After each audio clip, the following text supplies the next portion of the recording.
Hey guys, let's talk about Angelo Gene Puglisi.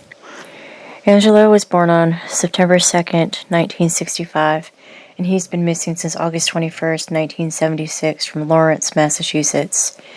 At the time of his disappearance, he was 10 years old, 4 feet tall, and 65 pounds. He's a Caucasian male with brown hair and brown eyes. He has 3 scars along his spine and a skin discoloration on his chest. His nickname is Andy. Angelo is mildly epileptic.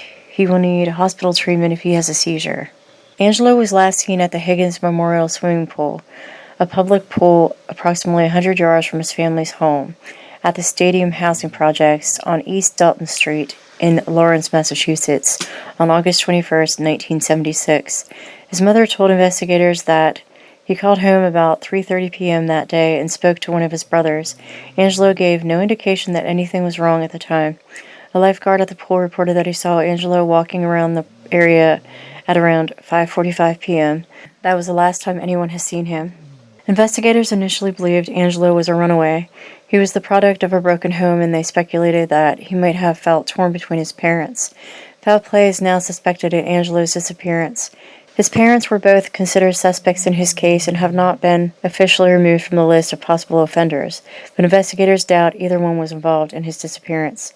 One suspect in Angelo's disappearance is Charles Pierce, who was a resident of Haverhill, Massachusetts in 1976. He confessed to 2 abductions that occurred in the 1970s. One was the case of Janice Pocket, a girl who disappeared from Connecticut in 1973, and another case involving an unidentified boy from Lawrence, Massachusetts.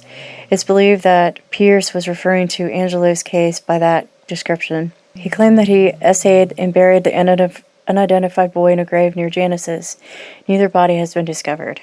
Pierce was familiar with the Lawrence area and was a suspect in more than a dozen children's disappearances from the 1950s through the 1970s in New England. He was convicted of a Massachusetts murder and was serving a 20-year prison term when he passed away in 1999. Another suspect in Angelo's case is Wayne W. Chapman, a Providence, Rhode Island native who may have been a pedophile associate of Pierce. Chapman was arrested in Waterloo, New York in September 1976 while driving a converted van that had once been a blue delivery truck. Chapman's vehicle closely resembled the description of a van one of Angelo's friends observed near the pool area where Angelo was last seen. A witness told authorities that he and another boy found a large pit in the woods near the pool. The friend stated that the hole could have been large enough to hold a child's body. When he returned to the area a few days later, the pit had been filled in. The spot has never been proven to be a gravesite. Investigators also found child SA images, a starter pistol, and a sock which appeared to be bloodstained in Chapman's van. The sock was eventually lost, and it was never proven whether the substance on it was blood. Chapman was later convicted of the 1975 RAPES of 2 boys. He lured both boys from the same swimming pool Angelo would later vanish from. Rhode Island police have a letter stating that Chapman was working in the state at the time of Angelo's disappearance. Rhode Island police have a letter stating that Chapman was working in the state at the time of Angelo's disappearance. Chapman has never been charged in connection with Angelo's case.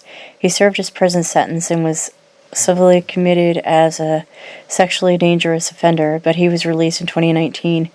He's in his 70s and has Parkinson's disease, and after his release, he was sent to a Boston medical facility, although his sex offender registration lists him as homeless. Angelo's childhood friend, Melanie Perkins, produced a documentary about his case entitled Have You Seen Andy? 2 excavations near Lawrence in 1999 failed to locate Angelo's remains. His case remains open and unsolved. If you have any information, please call the Lawrence Police Department at 978-794-5900 or 978-794-5925.